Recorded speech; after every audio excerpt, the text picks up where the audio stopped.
Little Miss Splendid and the Princess. Little Miss Splendid, as her name suggests, is very splendid. She wears splendid hats and lives in a splendid house. And how does Little Miss Splendid know she is so splendid? She knows because she has a magic mirror that tells her so. Each morning, Little Miss Splendid goes into her dressing room and stands in front of the mirror. "Mirror, mirror on the wall, who is the most splendid of all?" she asks the mirror. "Little Miss Splendid is the most splendid of all," answers the mirror. Next door to Little Miss Splendid's very splendid house is a castle, which has stood empty for many years. One day, on her way to the shops, Little Miss Splendid noticed a sold sign on the castle gate. "I wonder who has bought that," she thought to herself. The following day, she found out.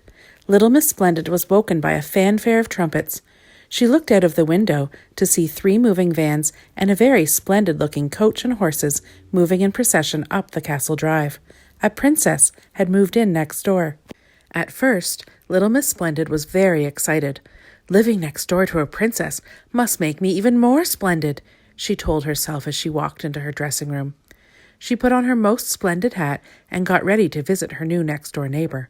But before she left, she stood before her magic mirror. "Mirror, mirror on the wall, who is the most splendid of all?" she asked the mirror. "The princess next door is the most splendid of all," answered the mirror. Little Miss Splendid could not believe her ears. "But I'm the most splendid of all." "Not any longer," pointed out the mirror. Little Miss Splendid watched the princess for the rest of that week. She looked at the princess's splendid coach, she studied the princess's splendid crown, and she noted the princess's splendid robe. Everywhere she went, nobody noticed her any longer. All they talked about was the princess and how splendid she looked. Little Miss Splendid grew more and more jealous of the princess. The following week, Little Miss Splendid went shopping. She bought an incredibly ornate coach and 4 horses, a shimmering princess hat, and a splendidly long and flowing robe. Little Miss Splendid was so pleased with her new purchases that she went straight into town to show them off. But no one took any notice of her. "Good morning, Miss Splendid," said Mr. Happy, without any comment on what she was wearing. "Did you hear that the princess is coming into town later? I can't wait. It's so exciting." A very disappointed Little Miss Splendid went home and looked in her magic mirror.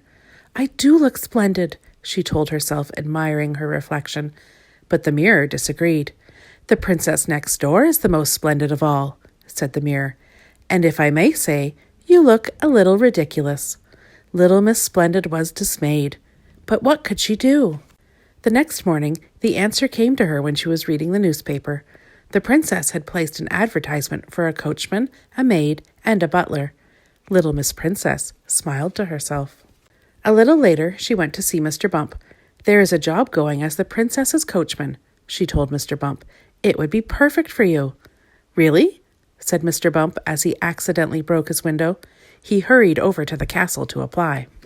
Then Little Miss Splendid went to see Little Miss Scatterbrain and suggested that she apply to be the princess's maid. "Really?" said Little Miss Scatterbrain, rushing off to the castle as fast as she could.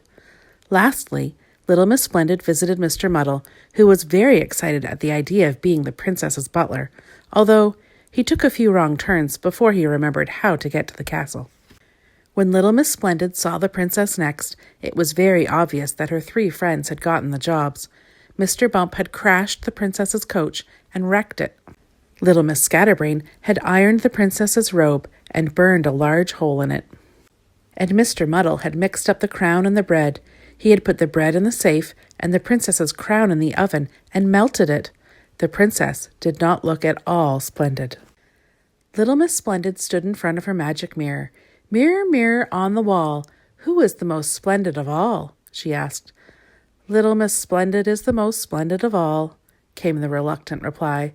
"I knew I was the most splendid of all," cried Little Miss Splendid. "Although," continued the mirror, "I did hear that the queen is coming to stay."